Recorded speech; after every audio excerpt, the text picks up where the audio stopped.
संक्रांतीच्या दिवशी सत्यनारायण घालणे आणि प्रत्येक पौर्णिमेला वर्षभर असे सत्यनारायण घालणे, तर हे दोन्ही बरोबर होतं. जे एकच दिवस सत्यनारायण घातल्याचं फळ वर्षभर आपण 12 सत्यनारायण घालतो एवढं भेटत असतं. त्यामुळे संक्रांतीच्या दिवशी सत्यनारायण आवर्जून घालावा घरामध्ये. आपण एकादशी आलेली आहे आता संक्रांतीच्या दिवशी, तर काय करावे असा प्रश्न भरपूर जणांच्या मनात असेल की संक्रांतीच्या दिवशी एकादशी आहे, मग सत्यनारायण घालायचं की नाही?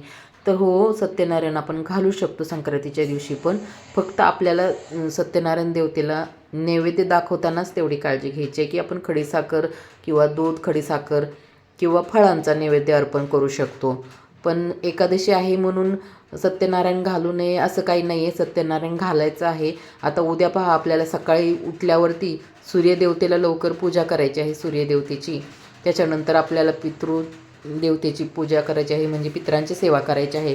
नंतर आपली सुगड पूजा वगैरे आणि सत्यनारायण. अशी संक्रांत असल्यामुळे दिवसभर खूप घाई होणार आहे. तर तुम्हाला जर जेव्हा शक्य होईल दिवसभरात, संध्याकाळी जरी शक्य झालं, दुपारी काम आवरल्यावरती किंवा संध्याकाळी, तरी तुम्ही सत्यनारायण घालू शकता. आपण रेग्युलर जसं सत्यनारायण घालतो तसेच सत्यनारायणची पूजा मांडायची आहे. जसं पौर्णिमेला सत्यनारायण करतो तसं, आणि 5 अध्याय सत्यनारायण पोथीमधले वाचायचे आहेत आणि आरती वगैरे करायची आहे. आणि याच्याबरोबर आपल्याला उद्या दिवसभरामध्ये इतर सेवा पण थोडी करायची आहे सत्यनारायण देवतेची आणि महाविष्णूंची. तर विष्णूंची सेवा करायची म्हणजे विष्णू सहस्त्रनाम स्तोत्र ते पठण करायचं आहे आणि विष्णू सहस्त्र नामावली ते पण पठण करायचं. म्हणजे दोन्हीपैकी जे काय होईल ते पठण करा. आणि व्यंकटेश स्तोत्राची पण आपल्याला सेवा करायची आहे. 1 वेळा, 3 वेळा, 5 वेळा असं व्यंकटेश स्तोत्र पठण करू शकता आपण. आता संक्रांत आहे, एवढा सुवासिनींचा सण आहे आणि सुवासिनींचीच खूप धावपळ होणार आहे. कारण की सणांचं म्हटलं की घरात पण सगळं घर आवरणं आलं आणि गोडधोड बनवणं आलं आणि परत मंदिरात जे जातात त्यांना मंदिरात जायची घाई. आणि आता उद्या 3 नंतर मंदिरात जायचं आहे, त्यामुळे सकाळचं थोडंसं आवरून होईल, पण संध्याकाळी सत्यनारायण करायचं म्हटलं तर घाई होणार आहे. मग तुम्ही दुपारी सत्यनारायण करू शकता. जेव्हा तुम्हाला शक्य होईल तेव्हा सत्यनारायण करा. पण संक्रांतीच्या दिवशी सत्यनारायण करण्याचं महत्त्व खूप मोठ्या प्रमाणात आहे. आपण वर्षभर जेवढे सत्यनारायण करतो, म्हणजे प्रत्येक महिन्याला जरी केले ते 12 सत्यनारायणाचं जेवढं आपल्याला फळ भेटतं तेवढं फळ एका दिवसात आपल्याला भेटतं. एक दिवस संक्रांतीच्या दिवशी महत्त्व असल्यामुळे संक्रांतीच्या दिवशी एक दिवस सत्यनारायण केला तरी 12 सत्यनारायण केल्याचं फळ आपल्याला भेटत असतं. त्यामुळे आपण उद्या सत्यनारायण करायला ज्यांना शक्य होईल त्यांनी आवर्जून करा.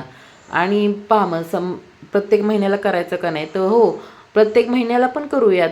आता एखादा महिना हुकतो, कोणाला काही अडचण आहे, कोणाला कुठे बाहेरगावी गेल्यामुळे होत नाही पौर्णिमेच्या दिवशी, काही असू शकतं की प्रत्येक पौर्णिमेला होईलच असं नाही. आणि प्रत्येक पौर्णिमेला होतं की नाही म्हणून उद्या घातलेलं चांगलं. म्हणजे आपल्याला हे तर 12 सत्यनारायण घातल्याने, म्हणजे वर्षभर जेवढे आपण करतो तेवढे सत्यनारायण घातल्याचं फळ आपल्याला एका दिवसात भेटत असतं. आणि आपण प्रत्येक पौर्णिमेला पण घालणारच आहोत सत्यनारायण. म्हणजे जेवढे शक्य होते तेवढे घालूयात, पण उद्या पण घालूयात. कारण उद्या सत्यनारायण घालण्याचं संक्रांतीच्या दिवशी सत्यनारायणचं खूप महत्त्व आहे. त्यामुळे जेवढं आता धावपळ तर होणार आहे, पण ज्यांना शक्य होते त्यांनी आवर्जून उद्या सत्यनारायण पूजा करा, महाविष्णूंची सेवा करा. बघा, सत्यनारायण कशासाठी घालतो आपण घरामध्ये? तर घरामध्ये आर्थिक अडचण दूर व्हावी, घर आपलं व्यवस्थित चालावं, घरामध्ये काही कटकट न राहावी, सुख समाधानाने घर भरभराटीने भरून जावं, यासाठी सत्यनारायण आपण घालत असतो. त्यामुळे संक्रांतीच्या दिवशी जर सत्यनारायण घातला तर ह्याचं फळ खूप मोठ्या प्रमाणात मिळत असतं. त्यामुळे जे शक्य होते त्यांनी अवश्य संक्रांतीच्या दिवशी सत्यनारायण पूजा घाला. कारण संक्रांतीच्या दिवशी सत्यनारायण घालणे याला खूप खूप खूप महत्त्व आहे. यामुळे तुमची आर्थिक अडचण नक्की दूर होईल.